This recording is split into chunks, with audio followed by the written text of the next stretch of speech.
दोस्तों, रक्षाबंधन का त्योहार क्यों मनाया जाता है, किन कारणों से मनाया जाता है, इनके पीछे कई कहानियां हैं। असली क्या वजह है, किन कारणों से मनाया जाता है, इसके पीछे काली सच्चाई आपको बता देने वाला हूं। तो चलिए बताते हैं। तो दरअसल बता देने वाला हूं, एक कहानी वैसे भी मिलता है, जैसे कि आप लोगों को पता होगा। एक बार भगवान विष्णु वामन अवतार में राजा बलि के यहाँ गए और उनसे राजा बलि ने उनसे कुछ मांगने को कहा, क्योंकि कहा वे यज्ञ कर रहे थे। तो भगवान विष्णु वामन अवतार में 3 पग धरती मांगा और 3 पग धरती नाप लिया, जैसे कि आप लोगों को पता होगा। और तीसरा पग उनके सिर पर रखा। इसके बाद वे प्रकट हो गए साक्षात रूप में और अपने दर्शन दिए और राजा बलि से कहा कि आप वरदान में जो मांगो मैं देने के लिए तैयार हूँ। इसके बाद राजा बलि जो मांगते हैं, वे कहते हैं आप हमारे साथ सदैव के लिए रहिए। इसके बाद भगवान विष्णु उनके साथ वामन अवतार में रहने लगते हैं और लक्ष्मी जी को चिंता हो जाती है। इसके बाद लक्ष्मी जी ने उनको रक्षा बांधा और भगवान विष्णु को वापस अपने साथ लेकर चली गई।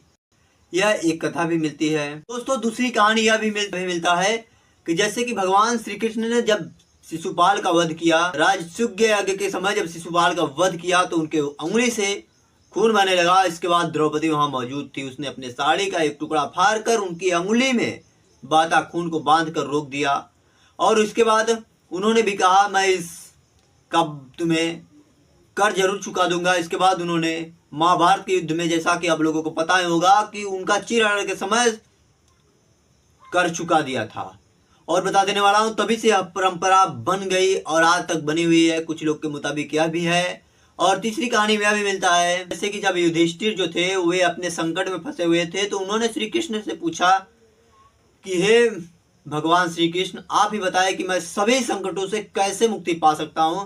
तब उन्होंने श्री कृष्ण ने कहा, भैया भ्राताश्री, आप रक्षाबंधन का त्योहार मनाएं और इससे आपको सभी संकटों से मुक्ति मिल जाएगी। दोस्तों, भारत में यह त्योहार बहुत ही फेमस है। यह त्योहार हर जगह अलग अलग तरीके से मनाया जाता है। इसका कारण यह है कि जैसे कि उत्तर भारत में सावन मास के पूर्णिमा के दिन मनाया जाता है और दक्षिण भारत में इसे नारियल पूर्णिमा के दिन भी कहा जाता है।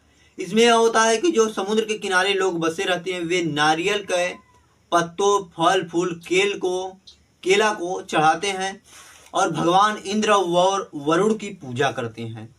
और पूजा करने के बाद मछली को पकड़ते हैं। उनका मानना यह रहता है कि इसी दिन से हमने मछली पकड़ना आरंभ किया था।